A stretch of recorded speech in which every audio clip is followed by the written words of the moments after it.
Yes, ma'am. Hello. Yes, ma'am. Yes, ma'am.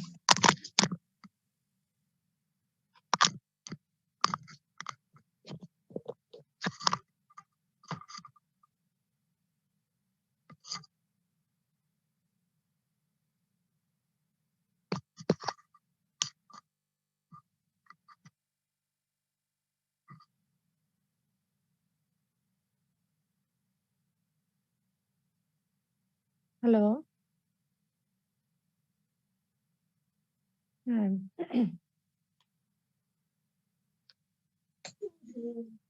ঠিক আছে, তাহলে আজকে ক্লাসটা শুরু করি। ভালো আছো তোমরা না? ম্যাম। জি ম্যাম। ওকে, শুনতে পাচ্ছিলাম না, এই যে লাগালাম, হেডফোন লাগাই, এখন শোনা যাচ্ছে। পার্টিসিপেন্ট তো কম, 7 জন। ওকে, তো আমরা স্টার্ট করি। হ্যাঁ, কালকে আমরা পড়াইছিলাম হলো যে হারপিস। সবাই একটু ক্যামেরা অন করো। Come on camera, please on your camera, everyone on your camera. Okay.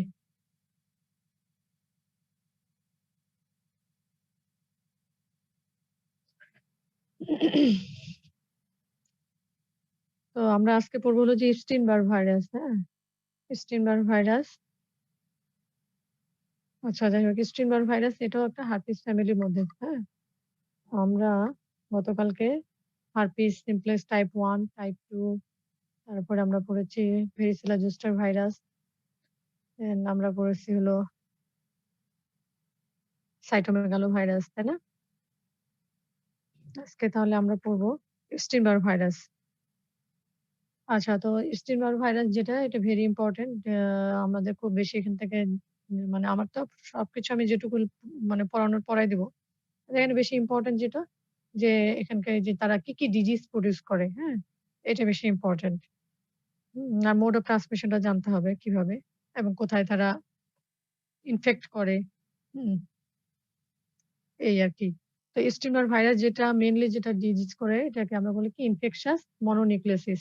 That is called infectious mononucleosis and others sticky disease, যেমন বার্কিটস লিম্ফোমা, তারপরে B cell lymphoma, nasopharyngeal carcinoma and hairy leukoplakia বলে যেটা আর কি।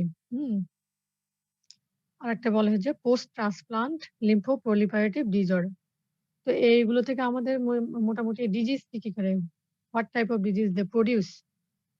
So these are the Burkitt's infectious mononucleosis and Burkitt's lymphoma, nasopharyngeal carcinoma, B-cell lymphoma, and post hairy leukoplakia বলে একটা, and another is post transplant lymphoproliferative disorder.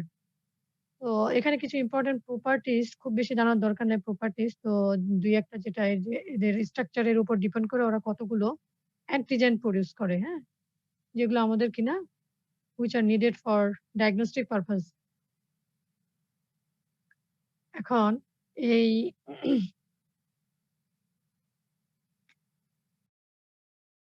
কি কি সেগুলো,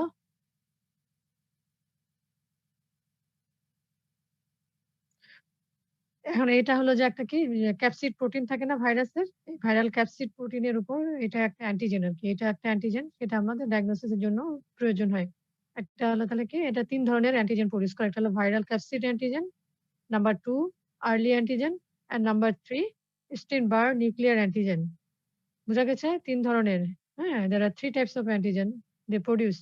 Number 1 viral capsid antigen, and number 2 early antigen, and number 2 Epstein-Barr nuclear antigen. তো number 2 যেটা early antigen which are produced before going to the viral DNA. এটা viral DNA synthesis হওয়ার before synthesis of viral DNA, এটাকে এই জন্য বলা হচ্ছে early DNA. And যেটা Epstein-Barr nuclear antigen, that means the DNA nuclear antigen, মানে nucleic acid DNA যেটা নিউক্লিক অ্যাসিড দিয়ে যে অ্যান্টিজেনটা আর কি প্রডিউস হচ্ছে। এই এখন হিউম্যানস তো হোস্ট এখানে, এবং ইপস্টিন-বার ভাইরাস যেটা সেটা ইনফেক্ট করে লিম্ফয়েড সেলস। প্রাইমারিলি কোনটা? মেইনলি এফেক্ট করে হলো বি লিম্ফোসাইটস। এটা জানতে হবে, হ্যাঁ? এখানে বেশি কিছু সেরকম জানার দরকার নেই। এটা কোন সেলকে ইনফেক্ট করে? B lymphocyte. অ্যান্ড এখানে আমাদের কি আছে? এখন এটা mode of transmission. How they transmit? Mode of transmission হলো কি? By saliva, by exchange of saliva, হ্যাঁ? এই স্যালাইভার মাধ্যমে এরা হলো ট্রান্সমিট করে বাই এক্সচেঞ্জ অফ স্যালাইভা। তো আমরা এখন প্যাথোজেনেসিস যদি বলি তো যেহেতু এটা স্যালাইভা মানে ডিউরিং কিসিং এটা হলো যে ট্রান্সমিশনটা হয়। তো এই যার কারণে এটা কি ইনফেকশনটা স্টার্ট হয় কোথা থেকে? ওরোফ্যারিংস। The infection first occurs in the oropharynx and then it এখানে multiply করে then it spreads to the blood then it causes viremia and then it infects B lymphocyte. বুঝা গেছে? এর সাইট অফ ইনফেকশনটা হলো যে কোথায়? এটা মেইনলি কোন সেলকে ইনফেক্ট করে? বি লিম্ফোসাইটকে। হুম? তাহলে ওরোফ্যারিংস এ মাল্টিপ্লাই করে then it goes to the blood where they causes viremia then it spreads to the B lymphocyte. তো এখন এই যে এই সাইটোটক্সিক টি লিম্ফোসাইট সেটা তো যখন এই বি লিম্ফোসাইটকে যখন ইয়ে করে তখন এটা হলো যে কি ভাইরাসকে যখন এটা হলো যে সেল সারফেস এ ইয়ে করে তখন তো সাইটোটক্সিক টি সেল যেটা সেটা তো তাকে রিকগনাইজ করে তাকে কিল করার চেষ্টা করে, তাই না? তাকে কিল করে আরকি। এভাবে ইমিউন রেসপন্সটা হয়। এখন এই T cells are the atypical lymphs seen in the blood smear. Epstein Barr virus যে ইয়েটা যে অ্যাটিপিক্যাল লিম্বস আমরা একটা দেখি। আর এই যে ল্যাটেন্ট হিসেবে তখন এরা কোথায় থেকে যায়? এই বি লিম্ফোসাইট এরা যে ইনফেক্ট করে আবার এখানেই ল্যাটেন্ট হিসেবে থেকে যায়। Where they become latent? They become latent in the B lymphocytes. তো এই, এই মোটামুটি এগুলো প্যাথোজেনেসিস আসে না। আমি জাস্ট একটু মানে জানার জন্য বললাম।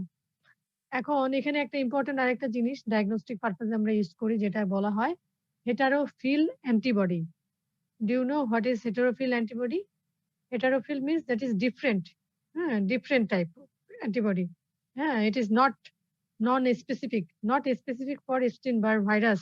হুম, এটা এই ভাইরাসের কোন স্ট্রাকচারের এগেইনস্ট এ যে অ্যান্টিবডিটা তৈরি হয় সেটা না। হ্যাঁ, এইজন্য এটাকে আমরা heterophil antibody বলে। Because here the antibody is produced which is not against any viral structure. Hmm, against any viral structure of Epstein-Barr virus. এখানে কি হয় যখন এই Epstein-Barr ভাইরাস ইনফেকশন হয়, Epstein-Barr ইনফেকশন হলে Epstein-Barr ভাইরাস ইনফেক্টেড যে sell, এই সেলে কি হয়? এই সেলটাতে তখন কি হয় যে এই ভাইরাসটা কি করে? সেল মেমব্রেন সেল মেমব্রেনটা যা থাকে, সেল মেমব্রেনের কনস্টিটিউয়েন্ট গুলাকে তারা মডিফাই করে দেয়। অল্টারড হয়ে যায় সেলগুলো, ইনফেক্টেড সেলগুলো অল্টারড হয়ে যায় সেল মেমব্রেনের ফাংশনটা। এই অল্টারেশন হওয়ার কারণেই তখন দেখা যায় কি এটাকেই আমাদের বডির যে ইমিউন সিস্টেম একে অ্যান্টিজেন হিসেবে রিকগনাইজ করে। বুঝতে পারছো তোমরা? হ্যাঁ? তো তাহলে কি it seems likely that Epstein-Barr virus infection modifies A cell membrane constituent such that it becomes antigenic. এটা তখন অ্যান্টিজেনিক ফাংশন হিসেবে শো করে and that induces the heterophil antibody. তো এটা কি? এটা কোন Epstein-Barr ভাইরাস এর কোন স্ট্রাকচারের এগেইনস্ট এ এই অ্যান্টিবডিটা প্রোডিউস হয় না। এটা আমাদের Epstein-Barr ভাইরাস ইনফেক্টেড যে সেল মেমব্রেনের কনস্টিটিউয়েন্ট এ যে মডিফাই হয় এটাকেই তখন আমাদের বডি তখন এটাকে অ্যান্টিজেন হিসেবে রিকগনাইজ করে। তার এগেইনস্ট তখন একটা অ্যান্টিবডি প্রোডিউস হয়। হুম? এটাকেই আমরা বলি কি হেটেরোফিল অ্যান্টিবডি। তো এরকম এই হেটেরোফিল অ্যান্টিবডি আমরা আর কোথায় পাই? এটা পাই হলো ওই হেপাটাইটিস বি এবং serum sickness, hepatitis B virus infection এবং সেরাম সিকনেস। এই অন্যান্য ইয়েতেও পাওয়া যায়, ডিজিজে পাওয়া যায়। তো বুঝা গেছে হেটেরোফিল অ্যান্টিবডিটা এটা not specific for Epstein-Barr virus.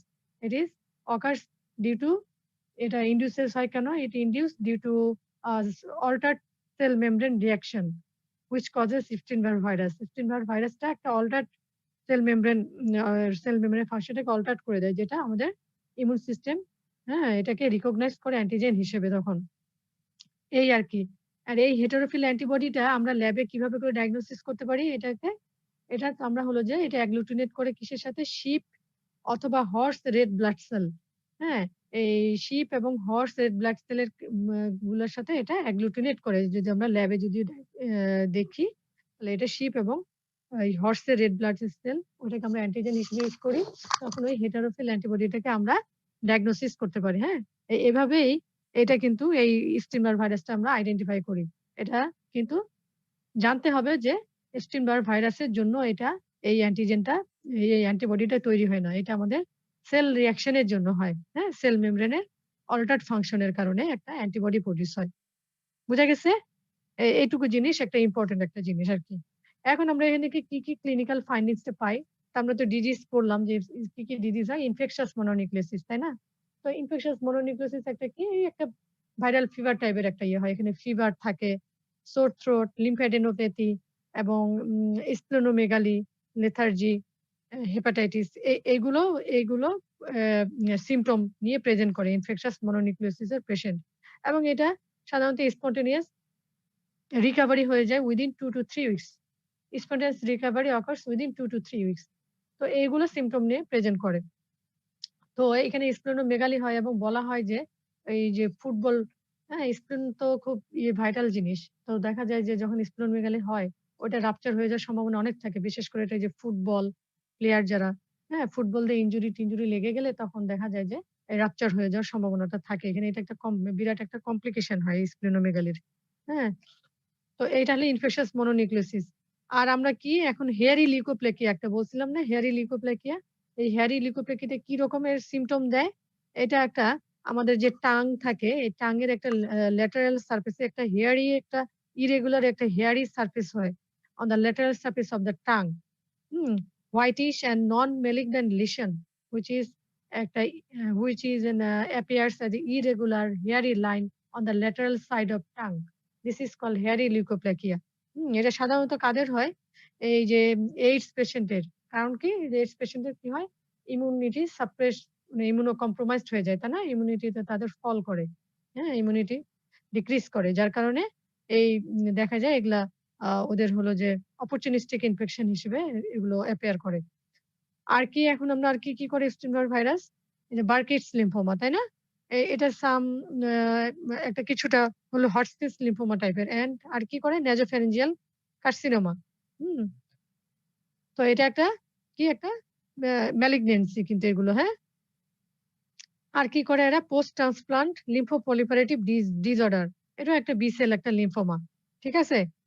তো এই মোটামুটি ডিজিজ গুলো আমাদের এই ডিজিজ গুলা জানতে পারলেই এগুলা সাধারণত কি ডিজিজ করে স্টিমার ভাইরাস এটা শুনবে এবং হেটারোফিল অ্যান্টিবডিটা একটু টাচ দিতে পারে। ঠিক আছে? এবং কি দিয়ে এটা ট্রান্সমিট হয়? Through saliva. বুঝা গেছে? এই মোটামুটি। এখন আমরা ল্যাবরেটরি ডায়াগনোসিস এ যাই। ছোট ভাইরাস আরকি। তো ল্যাবরেটরি ডায়াগনোসিস এ কি আমরা স্যাম্পল নিই কি স্যালাইভা নেই সাধারণত, তাই না? স্যালাইভা থেকে নেওয়া হয়। তো এখানে কিছু ব্লাড এবং ব্লাডও নেওয়া হয়। ব্লাডের আমরা কি ফাইন্ডিংস পাই? তাহলে সালাইভা নিতে পারি এবং ব্লাড নিতে পারি। হুম? তো এই ব্লাডে আমরা কি পাই? এখানে দেখা যায় যে ব্লাডের কিছু চেঞ্জ থাকে। এখানে অ্যাবনরমাল 30% অ্যাবনরমাল লিম্ফোসাইটোসিস হয়। এখানে অ্যাবনরমাল লিম্ফোসাইট পাওয়া যায়।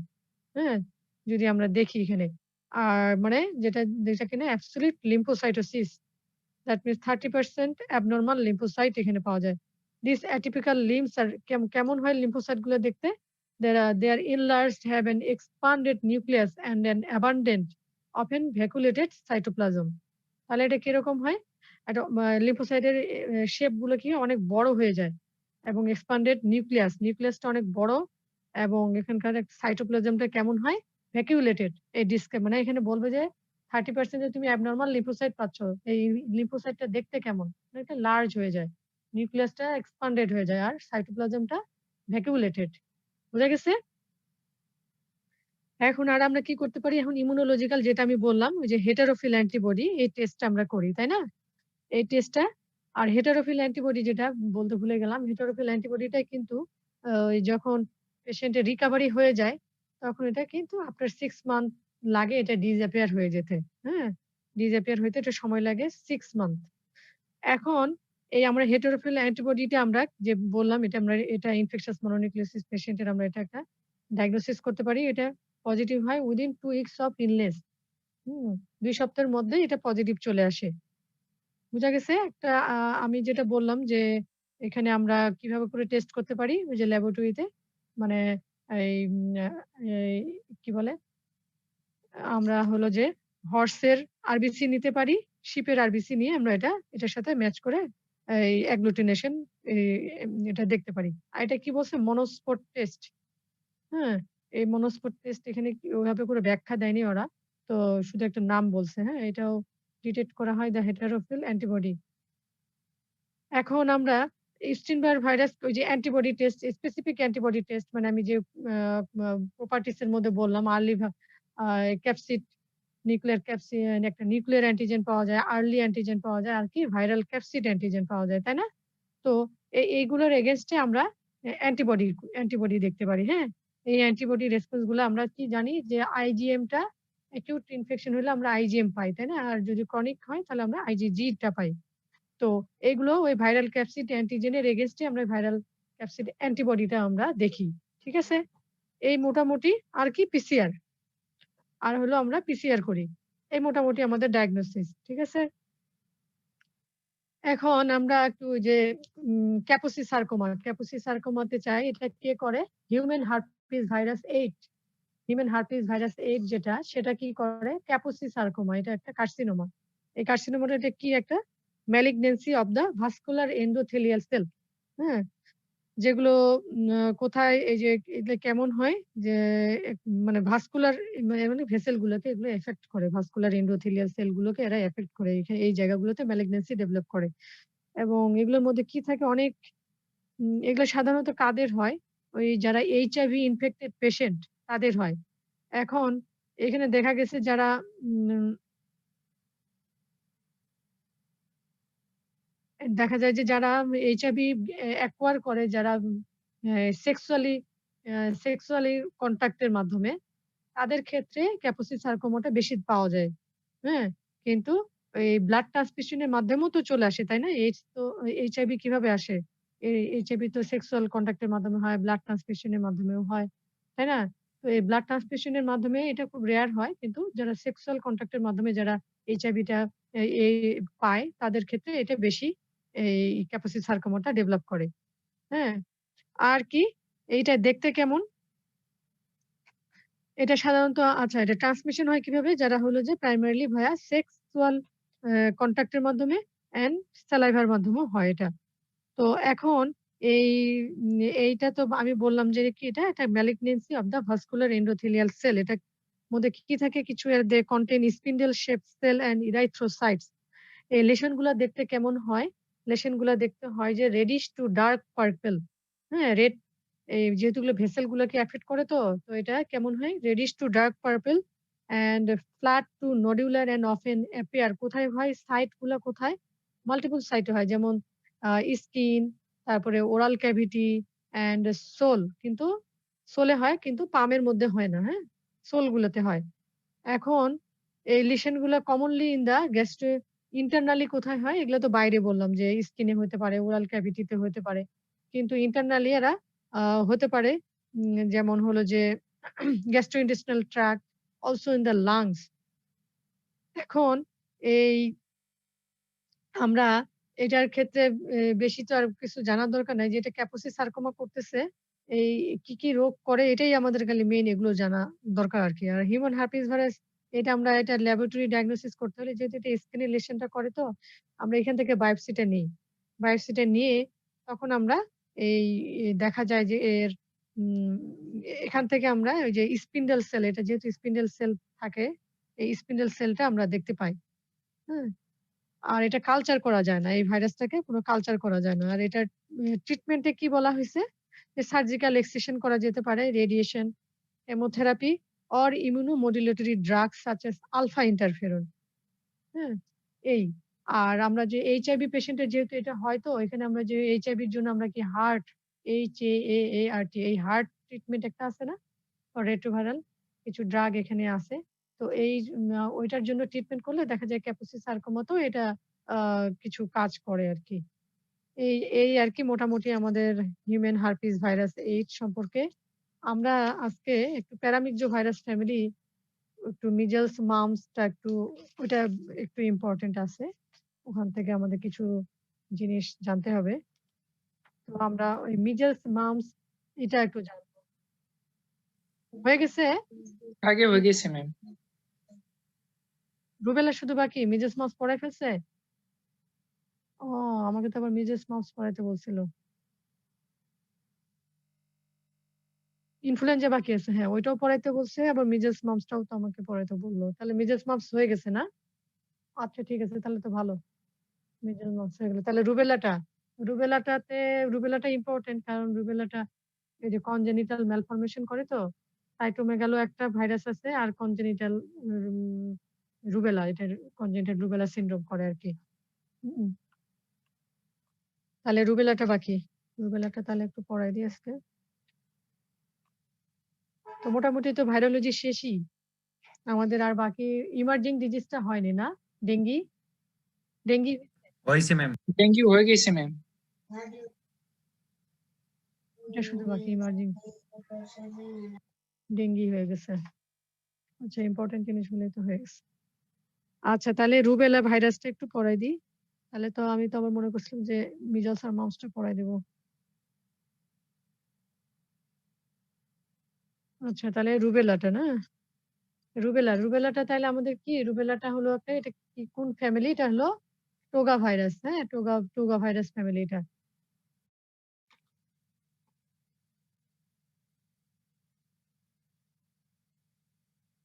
হুম। এটা হলো টোগা ভাইরাস ফ্যামিলি। আর এটা কি কনজেনিটাল এটা ইম্পোর্টেন্ট কেন? এটা যে উম আ এটা হলো রুবেলা করে আর কনজেনিটাল রুবেলা সিনড্রোম করে, হ্যাঁ? তো কনজেনিটাল ম্যালফরমেশন করার জন্য এই ভাইরাসটা আমাদের খুব মানে জানতে চায় এক্সামিনাররা। তো ইম্পোর্টেন্ট এগুলো প্রপার্টি এটা একটা কি যে RNA virus, toga virus family RNA virus. আর আমাদের রেপ্লিকেশন এর দরকার নাই। আর এই ভাইরাসটা ট্রান্সমিটেড হয় যেমন মিজলস, মাম্পস যেরকম পড়ছি আমরা যেটা রেসপিরেটরি রুট এ ট্রান্সমিশন হয়, এটাও রেসপিরেটরি রুট এই ট্রান্সমিট হয়। হ্যাঁ? রেসপিরেটরি ড্রপলেট এর মাধ্যমে। আর কিভাবে? আর হলো মাদার টু ফিটাস থ্রু ট্রান্সপ্লেসেন্টাল তাহলে এই ২ টা রুটে। এটা হলো যে রেসপিরেটরি ড্রপলেট এর মাধ্যমে আর এটা হলো মাদার টু ফিটাস যায় ট্রান্সপ্লাসেন্টাল। এই আরকি। আর এটা হলো যে আমাদের ইনকিউবেশন পিরিয়ড 14 to 21 ডেইজ ১৪ থেকে ২১ দিন। আর এই ভাইরাসগুলো আবার কি একবার ইনফেকশন হয়ে গেলে আমাদের লাইফ লং ইমিউনিটি দিয়ে দেয়। বুঝা গেছে? এখন আমাদের যেটা যে কি তাহলে এটার প্যাথোজেনেসিস আরকি। প্যাথোজেনেসিস বলতে কি এটা আমাদের ইম্পোর্টেন্ট যে ওই প্রেগন্যান্ট ওমেন এ ওই সাইটোমেগালোর মতোই যে first trimester of the pregnancy তে যদি মা যদি কোনোভাবে rubella virus infection rubella virus দিয়ে যদি ইনফেক্টেড হয়ে যায় তখন এটা কি করে? মানে এটা আমাদের ভাইটাল টাইম ফার্স্ট ট্রাইমেস্টার এখানে during this time the organogenesis হয়। তো তখন যদি ইনফেকশনটা হয়ে যায় তখন দেখা যায় যে এই কনজেনিটাল রুবেলা সিনড্রোম যেটা সেটা ডেভেলপ করে। টেরাটোজেনিক ইফেক্ট যেগুলো তখন এরকম হয়। তো এখানে আমাদের তখন এই ম্যালফরমেশন টা হওয়ার চান্সটা বেশি এবং এখানে উম যেগুলো যে হয়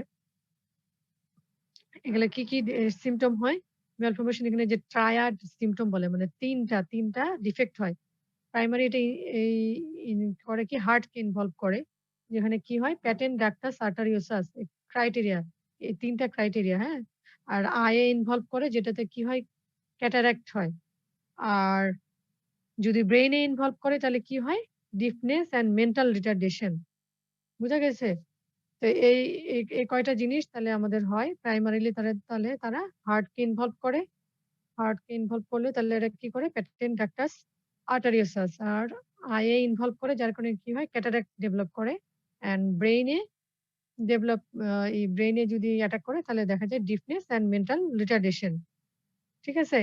তো এই এখন এই বাচ্চা যখন হলো যে আ যখন হলো যে প্রেগন্যান্সি তে থাকে তখন দেখা যায় যে যখন এই বাচ্চা ডেলিভারি হওয়ার পরও দেখা যায় যে বাচ্চার কাছ থেকে আবার অনেক সময় অ্যাসিম্পটোমেটিক থাকে। বা অনেক সময় বাচ্চার যে সবসময় ম্যালফরমেশন হয় তা না। অনেক সময় না এই সিম্পটম না হলেও দেখা যায় যে অ্যাসিম্পটোমেটিক থাকে। তো সেক্ষেত্রে অনেক সময় যে বাচ্চারা আবার অনেক সময় কি করে? শেড করে এটা, হ্যাঁ? ভাইরাসটাকে শেড করে। যার কারণে দেখা যায় যে এটা যারা প্রেগন্যান্ট উমেন দের জন্য এটা আবার একটা পাবলিক একটা হ্যাজার্ড বলে আরকি প্রবলেম। হ্যাঁ? এই জিনিসটা আরকি জেনে রাখার জন্য বললাম। হ্যাঁ? যে অনেক সময় ফিটাস যখন আফটার বার্থ এই বেবির কাছ থেকে অনেক সময় ভাইরাসটা ট্রান্সমিট হইতে থাকে। তখন এটা একটা পাবলিক হেলথ একটা হ্যাজার্ড একটা হয়। তো এই একটা ইয়ে। আর যেটা আমাদের এখানে আর কি যেটা হলো যে বড়দের যাদের হয় সমস্যা প্রেগন্যান্ট ওমেন এর হয়ে গেলে তো বাচ্চার প্রবলেম। আর এমনি সাধারণত কি হয়? এটা হলো যে এই রেসপিরেটরি সিম্পটম হয়, ফিভার হয়, যারা অ্যাডাল্টদের ক্ষেত্রে বলতেছি। তাদের কি সিম্পটম হয়? এই ফিভার হয় এবং এদের একটা ক্যারেক্টারিস্টিক একটা র‍্যাশ হয় এবং এটা উইদিন 3 ডেজ এর মধ্যেই ডিসঅ্যাপিয়ার করে। মাত্র ৩ দিন এটা টিপিক্যাল এদের র‍্যাশ হয়। আর ওদের কি হয়? আর হলো এই posterior auricular lymphadenopathy হুম? এটা একটা ক্যারেক্টারিস্টিক ফিচার এদের যে posterior auricular lymphadenopathy হুম? ফিভার থাকে। তারপরে হলো যে এই র‍্যাশ ডেভেলপ করে আর posterior auricular lymphadenopathy তো এটা ক্লিনিক্যালি এভাবে করে ডায়াগনোসিস করা যায়। আর আমরা এই কিছু এ সেরোলজিক্যাল টেস্ট করে দেখি আমরা এখন, হ্যাঁ? এই রুবেলা অ্যান্টিবডি দেখে ডায়াগনোসিস করা হয়। আর ফিটাসের ক্ষেত্রে সেখানে যে বাচ্চা ইনফেক্টেড কিনা সেক্ষেত্রে তো আমরা এখন ওই যে আল্ট্রাসোনোগ্রাফি করি। আল্ট্রাসোনোগ্রাফি করে এই এখন যেটা আ 4D আল্ট্রাসোনোগ্রাফি চলে আসছে। 4D আল্ট্রাসোনোগ্রাফিতে এখানে কনজেনিটাল ম্যালফরমেশন গুলো সব বোঝা যায়। এটা হলো যে উইদিন 16 উইকস অফ প্রেগন্যান্সি তে এখন বলে যে আ এই কনজেনিটাল অ্যানোমালি স্ক্যান, হ্যাঁ? এটা ওই 16 উইকস এ আল্ট্রাসাউন্ড করলেই দেখা যায় যে বাচ্চার ম্যালফরমেশন কোন আছে কিনা তখন ওইটা দেখেও বোঝা যায়। আর অ্যামনিওটিক ফ্লুইড অ্যাসপিরেশন করে অ্যামনিওসেন্টেসিস করা হয় আরকি। তো এখানেও ওই এই অ্যান্টিবডি গুলি দেখা হয়। হুম? অ্যান্টিবডি দেখেই কিন্তু এই ডায়াগনোসিস করা যায়। আর আমরা এখন যদি এখন আসলে যদি ল্যাব ডায়াগনোসিস এ যদি যাই, তো ল্যাব ডায়াগনোসিস এ আমরা কি করি? এটা ভাইরাসটাকে কিন্তু ওভাবে করে সেল কালচার এ গ্রো করানো যায় না। তো এটার জন্য কি করা হয়?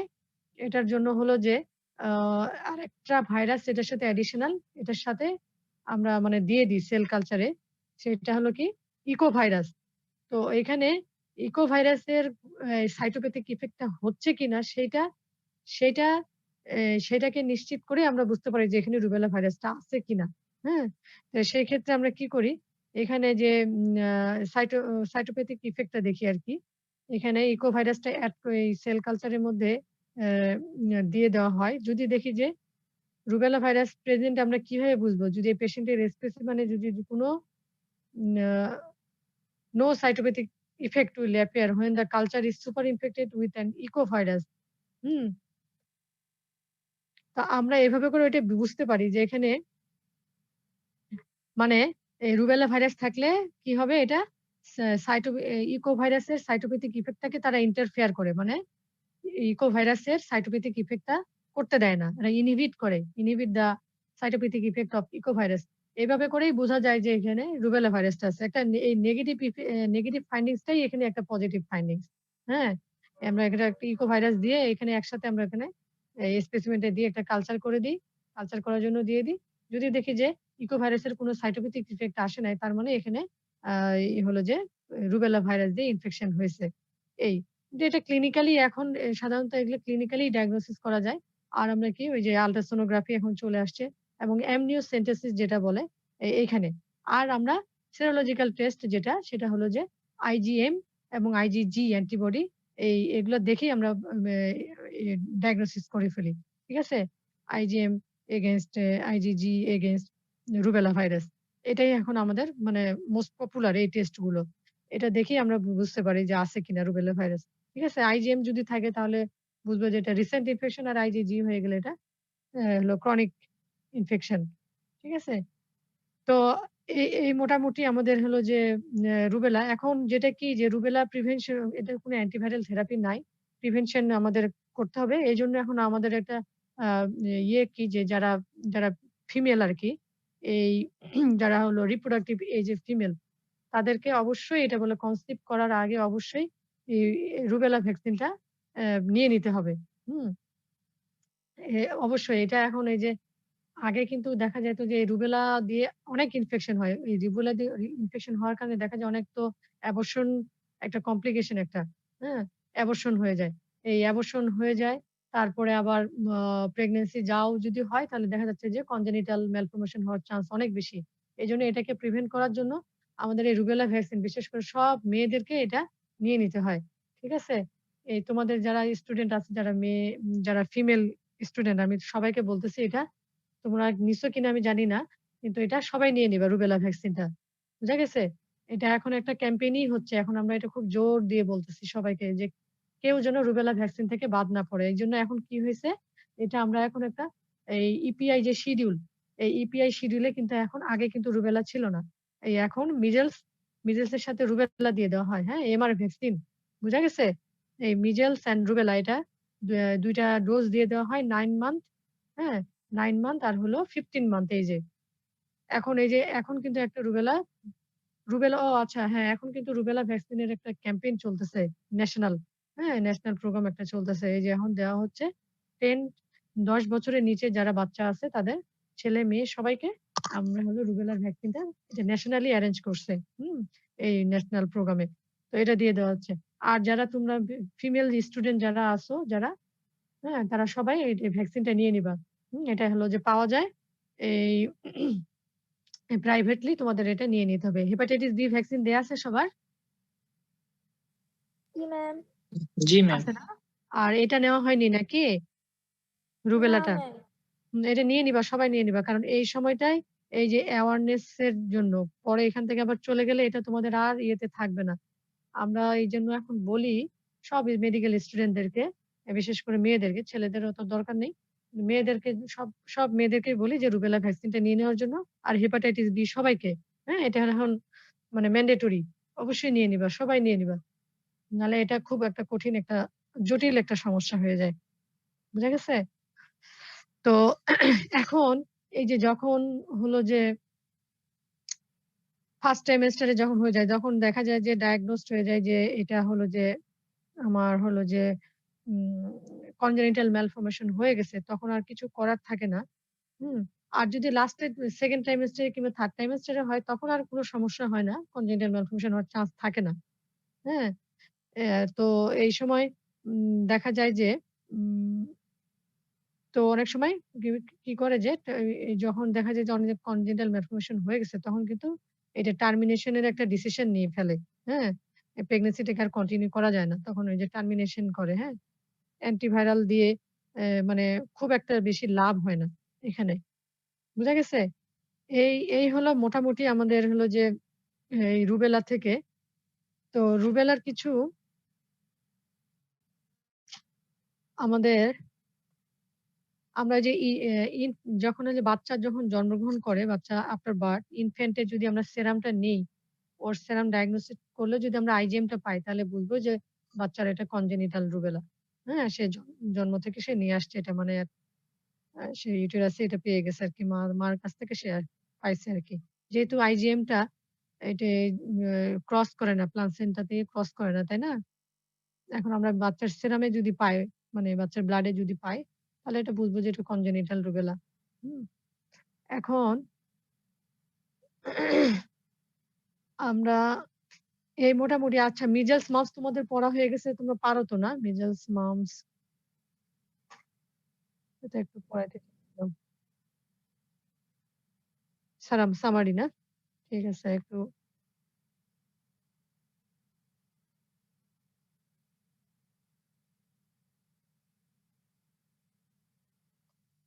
আচ্ছা আমরা এই যে রুবেলার কতগুলো এই ইয়ে করি একটু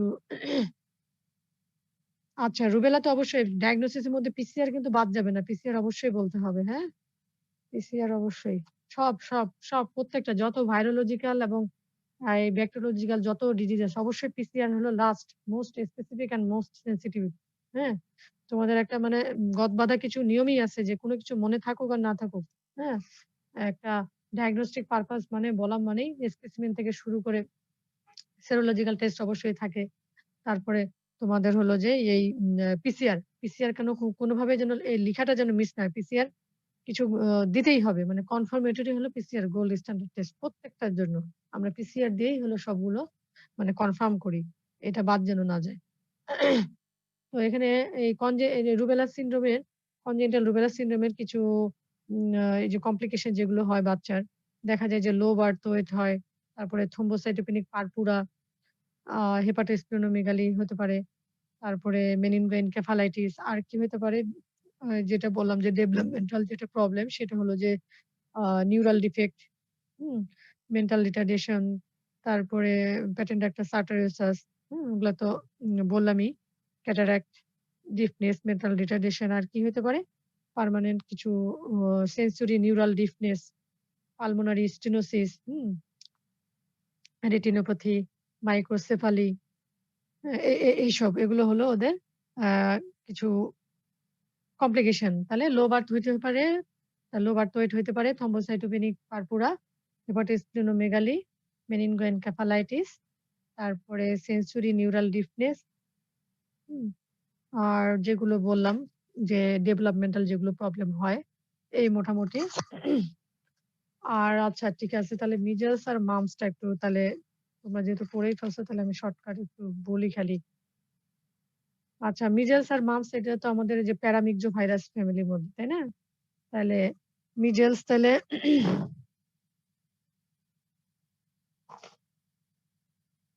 মিজেলস মোড অফ ট্রান্সমিশন কিভাবে হয় বলো তো? কে বলতে পারবে?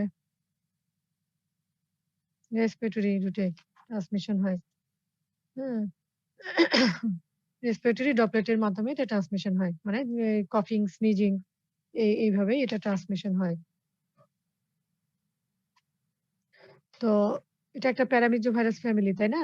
আর এটা আমাদের হলো যে যাই হোক ট্রান্সমিশন হয় তাইলে আমাদের কফিং এবং স্নিজিং এর মাধ্যমে ভায়া রেসপিরেটরি ড্রপলেট আরকি। আচ্ছা, এখন এটার প্যাথোজেনেসিস কি? যেহেতু আমরা রেসপিরেটরি ড্রপলেট দিয়ে এটা ট্রান্সমিশন হয়, তাই না? তাহলে এটা রেসপিরেটরি ট্র্যাক্ট এ এই রেসপিরেটরি এপিথেলিয়াম এ তাহলে এটা ১ম এ আমরা তো এটা ইনহেলেশন এর মাধ্যমে নিচ্ছি। এখানে ১ম এ এরা মাল্টিপ্লিকেশন করে, তাই না? মাল্টিপ্লিকেশন করে তারপরে এরা কি করে?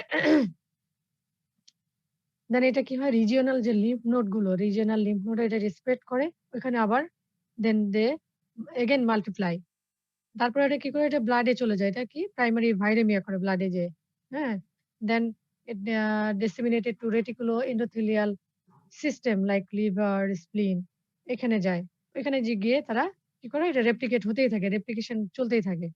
তারপরে আবার ব্লাডে যায়। দিয়ে এটার প্যাথোজেনেসিস এ কি ২ বার করে ভাইরেমিয়া হয়। সেকেন্ডারি ভাইরেমিয়া বলে। দেন আবার ব্লাডে যায় এটা যেয়ে সেকেন্ডারি ভাইরেমিয়া করে। তখন এই যখন সেকেন্ডারি ভাইরেমিয়া হয় তখন এই যে ফ্লু লাইক সিম্পটম যেগুলো ফিভার তখন ফিভার চলে আসে, কনজাংটিভাইটিস, হুম? কপ্লিক্স স্পট এগুলো তখন ডেভেলপ করে। তারপরে এটা এই ব্লাড থেকে তখন এরা epithelial surface of the body, তারপরে স্কিন, রেসপিরেটরি ট্রাক্ট, কনজাংটিভা, হ্যাঁ? এইগুলোতে যায়। যেয়ে তারা তখন কি ক্যারেক্টারিস্টিক যে র‍্যাশ, স্কিন র‍্যাশ এটা ডেভেলপ করে। হ্যাঁ? এই র‍্যাশটা হলে আমরা বুঝতে পারি যে এটা মিজেলস এর র‍্যাশ। তো এই মিজেলস এর র‍্যাশের যে একটা মেকানিজম আছে তোমরা জানো এই র‍্যাশটা কেন হয়? হুম? কে বলতে পারবে? তোমরা তো পড়ছো। হ্যাঁ, গুড। বোঝা যাচ্ছে যে রাজপ্রসন্ন ও একটু মানে সবসময় পড়াগুলো সাথে পড়ে ফেলে আরকি। তো এখানে সাইটোটক্সিক টি সেল অ্যাটাক করে ভাইরাস ইনফেক্টেড সেলকে, হ্যাঁ? যেকোনো ভাইরাস যখনই ইনফেক্ট করে ভাইরাস ইনফেক্টেড সেল কি করে? সে তো ভাইরাসকে হলো যে রিপ্রেজেন্ট করে with class 1 MHC then cytotoxic T cell এটাকে কি করে? তখন কিল করে, অ্যাটাক করে। এই যে অ্যান্টিজেন অ্যান্টিবডি রিঅ্যাকশন, অ্যাগ্লুটিনেশন, হ্যাঁ? এই অ্যান্টিজেন অ্যান্টিবডি রিঅ্যাকশন এর কারণেই এইটা তখন অ্যান্টিবডি মিডিয়েটেড একটা উম আ এই এন্ডোথেলিয়াল সেলগুলো ওই ইনফেক্টেড ভাস্কুলার এন্ডোথেলিয়াল সেলগুলো অ্যাটাক করার কারণে এখানে এই র‍্যাশ হয়। হ্যাঁ? এবং এটাই আরকি বলতেছে। হ্যাঁ? অ্যাটাক করার কারণে। ঠিক আছে? এটাই মোটামুটি আরকি প্যাথোজেনেসিস। তাহলে এটা কি ইনহেলেশন করি আমরা তাহলে রেসপিরেটরি ট্র্যাক্ট এর এপিথেলিয়ামে এটা ফার্স্ট তাহলে রেপ্লিকেশন করে। তারপরে রিজিওনাল লিম্ফ নোডে যায়। রিজিওনাল লিম্ফ নোডে গিয়ে এখানে আবার তারা রেপ্লিকেশন করে, তাই না? তারপরে এটা ব্লাডে যেয়ে উম আ স্প্রেড করে ভাইরেমিয়া হয়। প্রাইমারি ভাইরেমিয়া বলে। দেন এটা রেটিকুলো এন্ডোথেলিয়াল সিস্টেমে যায়। এখান থেকে আবার ব্লাডে যেয়ে সেকেন্ডারি ভাইরেমিয়া। তখন সিম্পটম গুলো এপিয়ার করে ফিভার, কপ্লিক্স স্পট। তারপরে এখান থেকে ব্লাড থেকে তারা এই যে surface epithelial surface of the skin, conjunctiva, হ্যাঁ? এইগুলোতে যেয়ে তখন এই যে ক্যারাক্টারিস্টিক যে স্কিন র‍্যাশ এটা ডেভেলপ করে। আর এর কপ্লেক্স স্পট এটা অনেক সময় শর্ট নোট আসে এবং ট্রু ফলস, হ্যাঁ? কপ্লিক্স স্পটটা কি জিনিস? সেটা একটা ব্রাইট রেড একটা লেশন, তাই না? যেটা কিনা কোথায় একটা bright red lesion with a white central dot থাকে। রেড এর মধ্যে হোয়াইট স্পট। কোথায়? অন দ্যা বাক্কাল মিকোজা, তাই না? হুম, এটা কিন্তু এটা মিজলস এর জন্য, হ্যাঁ? এই বাক্কাল মিকোজাতে থাকে। অন আ এটা হলো যে কি বলে? Second behind the second molar tooth যেটা বলে আরকি। হুম? এই পিছনে থাকে মোলার টিথের behind the second molar tooth a buccal মিকোজাতে কপ্লিক্স স্পোর্টে থাকে একটা bright red lesion with a central white dot. তো এই আর আচ্ছা তাহলে এটার ইনকিউবেশন পিরিয়ড আমরা কতদিন বলি? এটা ১০ থেকে ১৪ দিন। আর এখানে এই একই রকম সবখানে প্রোড্রোমাল ফিচার থাকবে। ফিভার, ম্যালেজ, হেডেক, তারপরে এই রানিং নোজ, কফ, তারপরে এই যে কপ্লিক্স স্পট, হ্যাঁ? এগুলো তৈরি হয়। হয়ে তারপরে যে র্যাশটা পরে আসে। হুম? এই বডিতে, ফেসে, নেকে, এক্সট্রিমিটি এগুলোতে অ্যাপিয়ার করে। যাই হোক এই মোটামুটি আমাদের এর সিম্পটম। আর এখানে কমপ্লিকেশন গুলো আসে, complication of the measles. Complication কি? কিছু নিউরোলজিক্যাল কমপ্লিকেশন করে, কিছু রেসপিরেটরি কমপ্লিকেশন করে, তাই না? তো হ্যাঁ, অটাইটিস মিডিয়া করে। তারপরে এই যে সেকেন্ডারি ব্যাকটেরিয়াল নিউমোনিয়া, হুম? সেকেন্ডারি ব্যাকটেরিয়াল নিউমোনিয়া করে। তারপরে নিউরোলজিক্যাল কিছু কমপ্লিকেশন করে যেগুলো কি? সাবএকিউট স্ক্লেরোজিং প্যানএনকেফালাইটিস, হ্যাঁ? এটা করে। তারপরে পোস্ট ইনফেকশাস মিজলস এনকেফালাইটিস এটা করতে পারে। আর এটা কি করে? মিজলস এ আমরা যেটা আর কি পাই, প্রেগন্যান্ট ওম্যান এ যদি হয় তাহলে সেক্ষেত্রে স্টিল বার্থ এটা একটা কমপ্লিকেশন। আর হতে পারে হলো যে উম অপ অপথ্যালমিক মানে এটা কি অনেক সময় নাইট ব্লাইন্ডনেস করতে পারে। কারণ এখানে কি মিজলস এ কি হয় যে ভিটামিন এ ডেফিসিয়েন্সি হয়, হ্যাঁ? malnourished চিলড্রেন দের ক্ষেত্রে বিশেষ করে মিজলস হয়ে গেলে অনেক ডেফিসিয়েন্সি হয়ে যায় ভিটামিন এ। তো এইজন্য এখানে কি নাইট ব্লাইন্ডনেস ডেভেলপ করতে পারে। এই মোটামুটি এগুলোই কমপ্লিকেশন। হ্যাঁ? আমরা যদি এখন ডায়াগনোসিস তাহলে কি? ডায়াগনোসিস আমরা কি স্পেসিমেন নিতে পারি, রেসপিরেটরি নাসোফ্যারিঞ্জিয়াল সোয়াব নিতে পারি। তারপরে আমরা নিতে পারি রেসপিরেটরি সিক্রেশন নিতে পারি। হুম? এগুলো নিয়ে আমরা যদি আমরা এটা মাইক্রোস্কোপিক যদি ফাইন্ডিংস দেখি তাহলে আমরা আন্ডার দ্য মাইক্রোস্কোপে কি এটা মাল্টি নিউক্লিয়েটেড জায়ান্ট সেল আমরা এখানে দেখতে পারি, তাই না? এটা একটা ক্যারাক্টারিস্টিকস এর ফাইন্ডিংস আমরা মাল্টি নিউক্লিয়েটেড জায়ান্ট সেল দেখি। তারপরে আর কি করতে পারি আমরা? সেল কালচার করতে পারি। এটা মাঙ্কি সেল কালচার আ করতে পারি। তারপর আমরা কি এখানে সাইটোপ্যাথিক ইফেক্ট টা দেখতে পাই। হুম? সাইটোপ্যাথিক ইফেক্ট এ কি হয়? সে মাল্টি নিউক্লিয়েটেড জায়ান্ট সেল এটাই দেখি আমরা। আর সেরোলজিক্যাল টেস্ট এর মধ্যে আমরা কি দেখব? এর হলো যে অ্যান্টিবডি টাইটার গুলো দেখি, তাই না? অ্যান্টিবডি টাইটার যদি আমরা কি 4 পোল রাইজ অফ টাইটারটা হলে আমরা ডায়াগনস্টিক বলি আরকি। তো যদি আইজিএম থাকে তাহলে আমরা বুঝবো এটা অ্যাকুইট ইনফেকশন আর আইজিজি হলে এটা হলো আমাদের এই ক্রনিক মানে ফার্স্ট ইনফেকশন আরকি। তো এগুলো আমরা কি মাধ্যমে করতে পারি? এটা তো আমরা জানি ওই যে এলাইজার মাধ্যমে করতে পারি, হেমোগ্লুটিনেশন ইনহিবিশন টেস্টের মাধ্যমে করতে পারি। তো বুঝা গেছে এই মোটামুটি আর আমরা মিজলস প্রিভেনশন এর জন্য কি আমাদের আছে হলো কি ভ্যাকসিন, তাই না? Measles vaccine. তো এটা কিন্তু সবসময় সবগুলোর ভ্যাকসিন গুলো জানতে হবে যে ভ্যাকসিনে আমাদের ইপিআই শিডিউলে কি ভ্যাকসিন আছে, তাই না? মিজলস কিন্তু আমাদের ইপিআই শিডিউলে এটা কোন রুটে দেওয়া হয়? সাবকিউটেনাস রুটে, তাই না? মিজলস এবং এখন কিন্তু মিজলস আলাদা করে দেওয়া হয় না। মিজলস এবং রুবেলা একসাথে বাচ্চাদের ক্ষেত্রে। Measles and rubella. এটা হলো যে 9 মান্থ অ্যান্ড 15 মান্থে দেওয়া হয় এই ২ টা ভ্যাকসিন। তো এই হলো আমাদের মোটামুটি আ মিজলস এর ইয়ে। আর মামসটা একটু বলি। মামসটা কি? মামসকে আমরা কি বলি? মামস হলো যে প্যারোটাইটিস ও বলি। মানে এটা কি করে? ওই প্যারোটিড গ্ল্যান্ড কে ইনফেক্ট করে, তাই না? এজন্য আমরা মামস ভাইরাসকে এই যে বিশেষ করে এগুলো চিলড্রেন দের বেশি হয়। এই যে ২ পাশের যে প্যারোটিড গ্ল্যান্ড গুলো ফুলে যায়। হ্যাঁ? আর মামস ভাইরাসটা এই প্যাথোজেন এটাও রেসপিরেটরি রুটে এটা ট্রান্সমিশন হয়। হ্যাঁ? মানে রেসপিরেটরি রুট মানে রেসপিরেটরি ড্রপলেট এর মাধ্যমে। তো এটার ইনকিউবেশন পিরিয়ড হলো ১৮ থেকে ২১ দিন। হুম? এখানে আমাদের এটা যেহেতু রেসপিরেটরি রুটে যায় তাহলে রেসপিরেটরি ট্র্যাক্ট যে রেসপিরেটরি যে এপিথেলিয়াম সেখানে এটা মাল্টিপ্লাই করে ১ম এ। করে এটা কি ভাইরেমিয়া করে। হ্যাঁ? ব্লাড এ চলে যায় ট্রান্সমিট। ব্লাড এ গিয়ে এটা ভাইরেমিয়া করে। ভাইরামিয়া করে দেন এটা ইনফেক্ট করে কোথায়? Salivary gland. সালাইভারি গ্ল্যান্ড, তারপরে স্পেশালি কোনগুলো? Parotid gland. তারপরে এরা ইনফেক্ট করে কিন্তু টেস্টিস, তারপরে ওভারি, প্যানক্রিয়াস, অলসো মেনিনজিস। তো এইসব জায়গায় এরা কিন্তু ইনফেক্ট করে। তো দেখা যায় এদের কিন্তু এইজন্য কমপ্লিকেশন ও অনেক বেশি হয় এই মাম্পস যাদের। চিলড্রেনদের তেমন কোনো সমস্যা হয় না। চিলড্রেনে এটা খুব তাড়াতাড়ি রিকভারি হয়ে যায়। কিন্তু অ্যাডাল্টের হয়ে গেলে, বিশেষ করে মেল পারসনদের ক্ষেত্রে এটা সমস্যা। অ্যাডাল্টে হয়ে গেলে এটা কি অনেক সময় যদি বায়োল্যাটেরাল যদি এই যে অর্কাইটিস হয়, মানে টেস্টিস ইনভলভ হলে তো এটাকে অর্কাইটিস বলা হয়। তখন অনেক সময় কি স্টেরিলিটি ডেভেলপ করে। এটা একটা প্রবলেম আরকি। তো এটাও একবার যদি হয় লাইফ লং ইমিউনিটি দিয়ে দেয়। আর এটার ইয়ে হলো কি 18 থেকে 21 দিন এটার হলো ইনকিউবেশন পিরিয়ড। তো এখানেও যেরকম যে প্রোড্রোমাল এটার ফিচার থাকে যে ফিভার হয়, তারপরে ম্যালিস থাকে, অ্যানোরেক্সিয়া। আর যেটা কি এখানে সোয়েলিং হয়ে যায়, tender and swelling of the এই প্যারোটিড গ্ল্যান্ড। প্যারোটিড গ্ল্যান্ড গুলো খুব পেইনফুল হয়ে যায়। অনেক সময় ইউনিল্যাটারাল ও হতে পারে, আবার বাইল্যাটারাল ও হতে পারে। হ্যাঁ? তো তখন এটার পেইনটা কখন বেশি হয়? যখন ওই যে সাইট্রাস জুস খায়। সাইট্রাস জুস খেতে গেলে তখন এই পেইনটা অনেক বেশি পেইনফুল হয় এটা।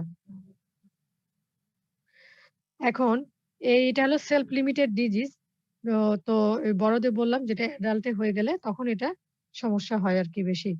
তো এখানে কমপ্লিকেশন ২ টাই বলতেছি, মিজালস এবং মাম্পস এটার কমপ্লিকেশন গুলো আসে, হ্যাঁ? এই তো কমপ্লিকেশন গুলো তোমাদের জানতে হবে আরকি। তো এখানে কমপ্লিকেশন কি হয়? এই যে বললাম যে উম অর্কাইটিস হইতে পারে, উফোরাইটিস হইতে পারে। মেনিনজিস কে যেহেতু ইনভলভ করে তাহলে মেনিনজাইটিস হয়, অ্যাসেপ্টিক মেনিনজাইটিস। তারপর মেনিনগোএনকেফালাইটিস হতে পারে।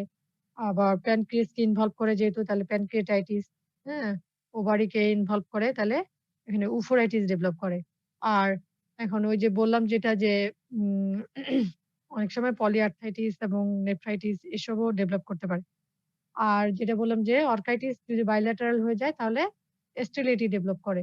কারণটা কি? এখানে মেকানিজম একটা যে এই যে পোস্ট পিউবার্টাল যে উম আ টেস্টিস যে টিউনিকা অ্যালবুজিনিয়া যে লেয়ারটা থাকে সেটা ফাইব্রাস লেয়ার আরকি। তো ইনফ্লামেশন হয়ে গেলে কি হয়? ইনফ্লামেশন হয়ে গেলে তো এডিমাটাস হয়ে যায়। ইনফ্লামেশন এর যে সাইন, হ্যাঁ? তো এই যে ইনফ্লামড হয়ে গেলে এটা সেগুলো এডিমাটাস একটু ফুলে যায়। তো এই ফাইব্রাস লেয়ারটা কি করে? এই টিউনিক অ্যালবুজিনিয়া লেয়ারটা এটাকে এক্সপান্ড হতে দেয় না, রেজিস্ট করে, হ্যাঁ? তো ওটা তো ইনফ্লামড হয়ে গেছে। ইনফ্লামড হয়ে গেলে তো সেটা দেখা যায় যে একটা আ ইনফ্লামেশন এর সাইন সিম্পটম গুলো শুরু হয়। কিন্তু মানে এই লেয়ারটা এটা রেজিস্ট করে, এক্সপানশন টা হতে দেয় না। যার কারণে এটা কি একটা প্রেশার নেক্রোসিস ডেভেলপ করে এখানে, হ্যাঁ? দ্যাটস হোয়াই ওই তখন এই এই তোমার হলো যে প্রেশার নেক্রোসিস এর কারণে ওটা কি করে? আ এই স্পারমাটোসাইট গুলাকের উপর ওগুলা হলো যে একটা প্রেশার নেক্রোসিস ডেভেলপ করে। যার কারণে স্পারমাসাইট গুলা এখানে কি হয়ে যায়? মারা যায়। নষ্ট হয়ে যায় আরকি। হ্যাঁ? এজন্য দেখা যায় যে যদি ২ টাতে যদি হয় ইউনিল্যাটারাল না হয়ে যদি বাইল্যাটারাল হয়ে যায় তখন ওই স্টেরিলিটি টা ডেভেলপ করে। এভাবে এই মেকানিজম এটাই আরকি। টিউনিকা অ্যালবুজিনিয়া লেয়ারটা এই এক্সপানশন করতে রেজিস্ট করে। যার কারণে ওই হলো যে তোমার প্রেশার নেক্রোসিস হয় অফ দ্যা স্পারমাটোসাইট, যার কারণে এই স্টেরিলিটি টা ডেভেলপ করে। বুঝা গেছে? এই আরকি মোটামুটি। আর এখানে ল্যাব ডায়াগনোসিস আর কি বলব? ল্যাব ডায়াগনোসিস এ তোমাদের যেমন আমরা কি এখানে তাহলে যেহেতু আমরা সালাইভা নিতে পারি, স্পেসিমেন আর কি নিতে পারি। সিএসএফ মেনিনজাইটিস যেহেতু হয় অ্যাকর্ডিং টু সিম্পটম অনুযায়ী আরকি। তারপরে ইউরিন নিতে পারি। তো মাইক্রোস্কোপি আ যদি আমরা করি তাহলে সেখানে আমরা মাইক্রোস্কোপি করলে আমরা ভাইরাসটাকে এখানে ইমিউনোফ্লুওরেসেন্ট টেস্ট এর মাধ্যমে দেখতে পাই। হ্যাঁ? আর কি করতে পারি? কালচার যে মানকি কিডনি সেলে আমরা সেল কালচার করতে পারি। আর এখানে আমরা সেরোলজিক্যাল টেস্ট যেটা বললাম, ফোরফোল্ড রাইজ অফ টাইটার যেমন এলিজা দিয়ে করতে পারি অথবা হেমোগ্লুটিনেশন ইনহিবিশন টেস্ট। আর কি করতে পারি? আর আমরা পিসিআর করতে পারি, হ্যাঁ? এই মোটামুটি। আর আমরা এটা মামস এর জন্য কোনো অ্যান্টিভাইরাল থেরাপি আমাদের নাই। তো এখানে একটা লাইভ অ্যাটেনুয়েট প্রিভেনশন করতে পারি ভ্যাকসিন দিয়ে, তাই না? ভ্যাকসিনটা effective and long lasting. Live attenuated mumps vaccine. হুম? এটা আমরা দিতে পারি। এটা এখন কোন মাসে দিতে বলতেছে? Subcutaneously at the age of 15 months. তো আমরা ওই যে MMR ভ্যাকসিন আরকি বলি। Measles, mumps and rubella combined vaccine পাওয়া যায়, হ্যাঁ? তো আমাদের এটা ইপিআই শিডিউলে নাই। আমাদের ইপিআই শিডিউলে শুধু মিজলস অ্যান্ড রুবেলা, হ্যাঁ? মামসটা কিন্তু দেয়া হয় না। তো ওই বাইরে কিন্তু মিজলস, মামস, রুবেলা এই ৩ টার ভ্যাকসিন একসাথে পাওয়া যায়, হ্যাঁ? তো যারা এই যে ফিমেল স্টুডেন্ট যারা আছো যারা, হ্যাঁ? তোমরা কিন্তু এই রুবেলার ভ্যাকসিন এই MMR ভ্যাকসিন হিসেবেই পাওয়া যায়। এটা নিয়ে নিতে পারো। এটা এবং নেওয়া উচিত সবারই। তো ঠিক আছে মোটামুটি এই আজকের মতো। তো তোমাদের মনে হচ্ছে যে ক্লাস আমাদের কিন্তু এই যে ২৭ তারিখে ওই যে প্রফের ইয়ে হবে। ২৭ তারিখ পর্যন্ত সম্ভবত ক্লাস হবে। স্যারেরও ক্লাস তো শেষের দিকে। এই সপ্তাহটায় আর আমার ক্লাস তাহলে কালকে দেখি শেষ করতে পারি কিনা। ঠিক আছে? কালকে শেষ হলে তো শেষ। তোমরা তাহলে তোমাদের পরীক্ষার জন্য প্রিপারেশন নিবা। ভালো করে পরীক্ষা-টরীক্ষা দাও। তারপরে দেখি আমরা আবার ক্লাস নিতে পারি কিনা পরে। হ্যাঁ? ব্যাসিলাস স্যার নিতে চাইছে। হুম? স্যার নিয়ে নিবে ওটা ব্যাসিলাসটা। আর ক্লিনিক্যাল মাইক্রোবায়োলজি যেটা, সেটা হয়তো আমরা পরে নিব। তোমরা যখন আবার আসবা তখন। হ্যাঁ? ওটা আবার পড়তে লাগে। এর মধ্যে নিয়ে নিবে? হুম। কালকা থেকে মাইকোলজি, হ্যাঁ, মাইকোলজি নিতে তো ৩ দিন ৪ দিন লাগবে। আচ্ছা, আচ্ছা।